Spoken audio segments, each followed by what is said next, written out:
एक Hollywood movie है alone time.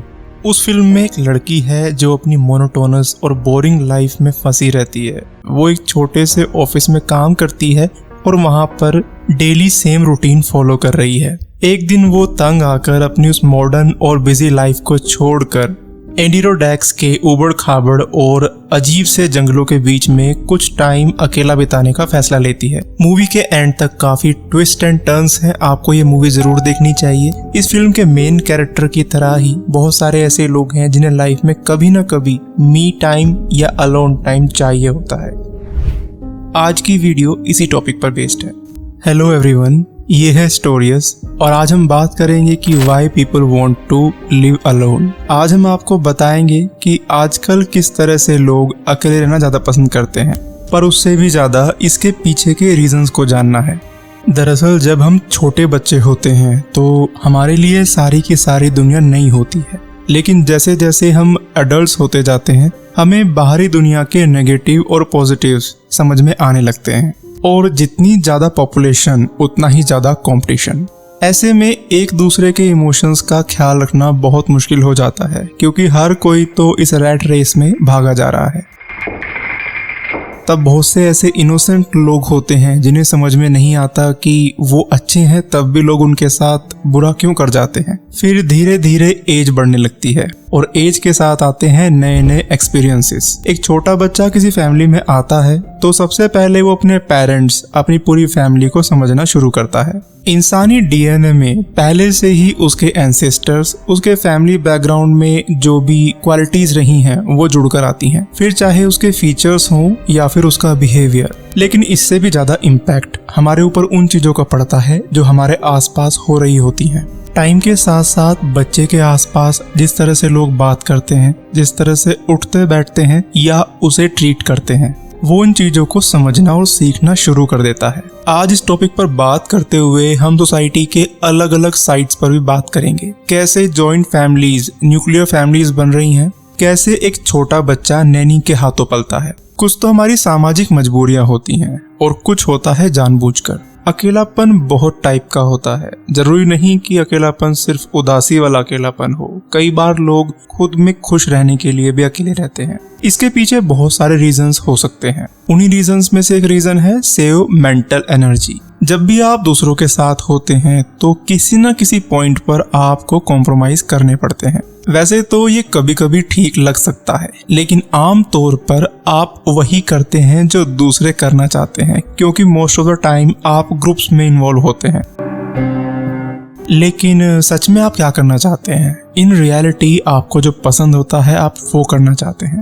जब आप अकेले होते हैं तो आप ज्यादा एंजॉय करते हैं, क्योंकि आप उन एक्टिविटीज में शामिल होते हैं जो रियलिटी में आपको खुश रखती हैं।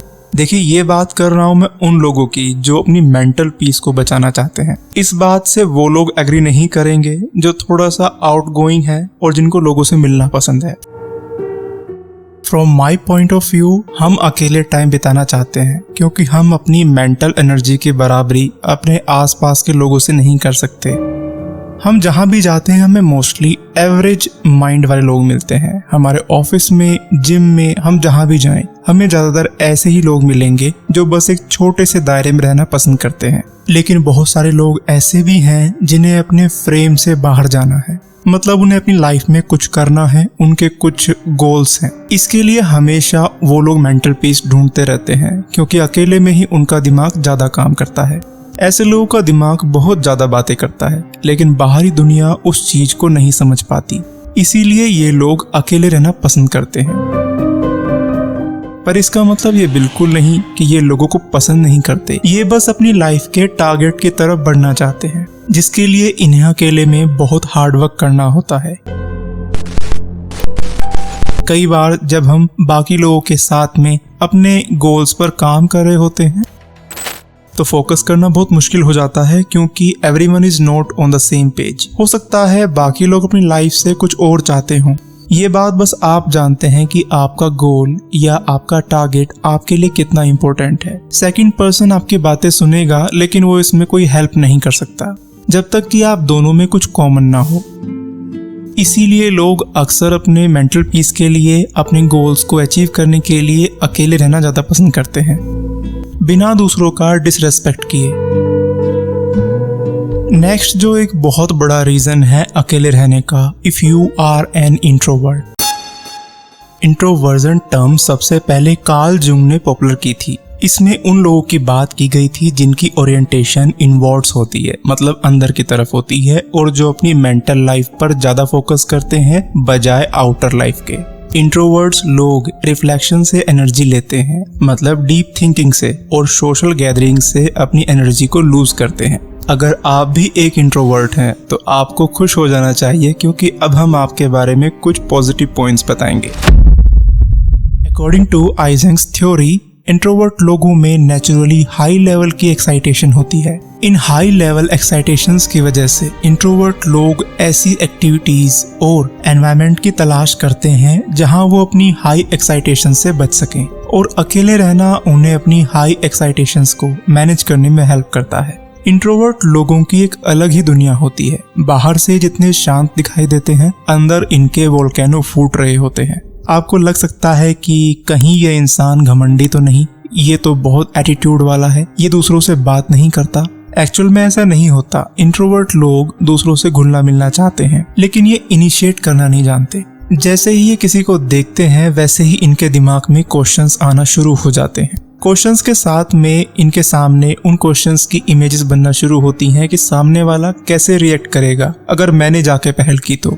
कई बार आपने देखा होगा इस तरह के पर्सनैलिटी ट्रेट वाले लोगों को हग करने में, ग्रीट करने में भी थोड़ी सी हेजिटेशन होती है। कुछ ऐसी फीलिंग होती है कि उन्हें लगता है कि बस ये धरती फट जाए और मैं उसमें समा जाऊं। ये कहीं छुप जाना चाहते हैं। क्या आप उन लोगों में से हैं जिन्हें अकेले रहना पसंद है? अगर हाँ, तो शायद कुछ लोग आपको नापसंद भी करेंगे। कुछ लोगों को लग सकता है कि आप डिप्रेशन में हैं या फिर आप सैड हैं। Different cultures human personality traits को डिफरेंटली ट्रीट करते हैं। जैसे कि अमेरिका में एक्सट्रोवर्ट्स को काफी अच्छा माना जाता है और ऐसे लोगों को आगे बोलने के लिए एनकरेज भी किया जाता है। स्टडी से पता चला है कि जितने एक्सट्रोवर्ट्स होते हैं उतने ही इंट्रोवर्ट्स भी होते हैं। एक्सट्रोवर्ट्स अपनी पर्सनैलिटी की वजह से सभी की नजरों में आ जाते हैं, जबकि इंट्रोवर्ट्स को लोग नहीं जान पाते। दरअसल बहुत ज्यादा और उनसे अलग तरह के लोगों के साथ रहने से इंट्रोवर्ट्स थक जाते हैं।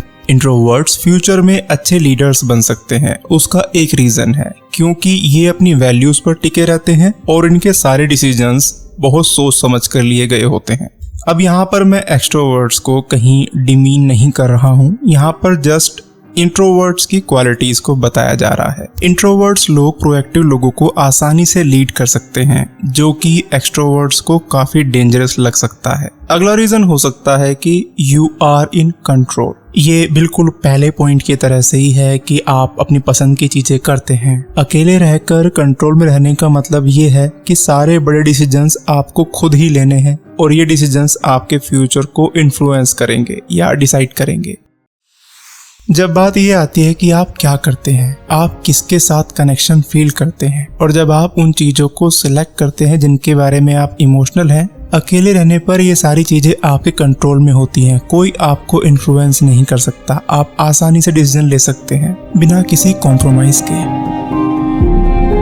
एक पॉइंट ऑफ व्यू ये भी देखा जाता है कि अकेले रहने का मतलब है कि आप ऑटोमेटिकली चीजों को खो रहे हैं। किसी दूसरे आदमी के साथ आपका रिलेशन या फिर कोई हार्ड डिसीजन लेने में जो हमें एनर्जी लगती है, उसमें कोई सपोर्ट, कुछ भी ऐसा जिसमें आपको थोड़ी सी दूसरों की हेल्प चाहिए हो। नेक्स्ट रीजन हो सकता है फुलफिलमेंट। आपको बहुत हार्ड वर्क करने से सेटिस्फेक्शन मिलता है। कुछ लोगों के लिए अकेले रहना उनकी जरूरत है और इसीलिए जब ऐसा होता है तो वे अपनी कंडीशन और खुद के साथ पीस महसूस करते हैं। इसका मतलब ये बिल्कुल नहीं है कि ये शुरुआत से ही और नेचुरली आपको मिलता है। टाइम के साथ साथ आप ऐसे बन जाते हैं। कुछ लोग अपने लाइफस्टाइल को अपने तरीके से चलाना चाहते हैं और इसीलिए उन्हें अकेले रहना पड़ता है। कुछ लोग स्टडी के लिए या फिर काम के लिए दूसरे सिटीज में या जगहों पर मूव करते हैं और उन्हें हॉस्टल्स में रहना पड़ता है, जहां पर उन्हें डबल शेयरिंग, ट्रिपल शेयरिंग, इस तरह के हॉस्टल्स मिलते हैं। जो किसी के साथ एडजस्ट नहीं कर सकते, उन्हें ज्यादा पैसे देकर सिंगल शेयरिंग में भी जाना पड़ता है। अकेले रहकर अपने बारे में स्टेप लेने में लोगों को टाइम लग सकता है।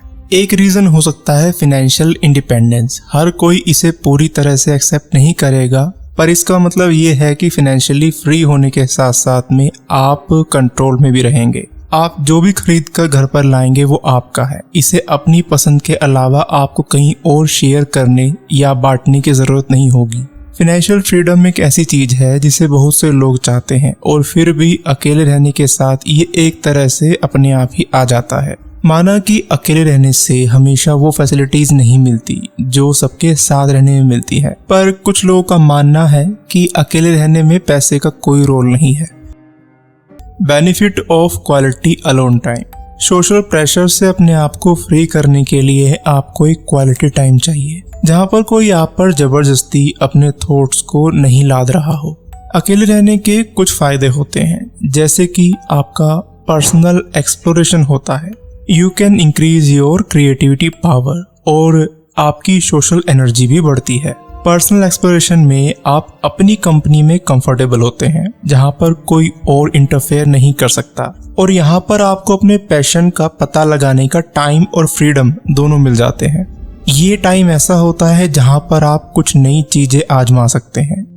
देखिए, अगर हम बात करें इंडियन सोसाइटी की तो यहाँ पर दो तरह की फैमिलीज पाई जाती हैं, एक तो जॉइंट फैमिली एंड दूसरा न्यूक्लियर फैमिली। आजकल लोग जो अकेले रहना पसंद करते हैं, इसके लिए हमारी सोसाइटी में बदलता हुआ फैमिली स्ट्रक्चर काफी हद तक जिम्मेदार है। पहले क्या होता था कि मल्टी जनरेशनल हाउस होल्ड होता था जहाँ पर एक जॉइंट फैमिली होती थी और अलग अलग जनरेशन के बहुत सारे लोग एक साथ रहते थे और बच्चे भी उन्हीं बड़े बूढ़ों के बीच पलते बढ़ते रहते थे। जॉइंट फैमिलीज का एक बहुत बड़ा फायदा होता है, एक तो रेस्पॉन्सिबिलिटीज आपस में डिवाइड हो जाती हैं और कभी भी कोई इमरजेंसी आने पर पूरी फैमिली एक साथ खड़ी हो जाती है।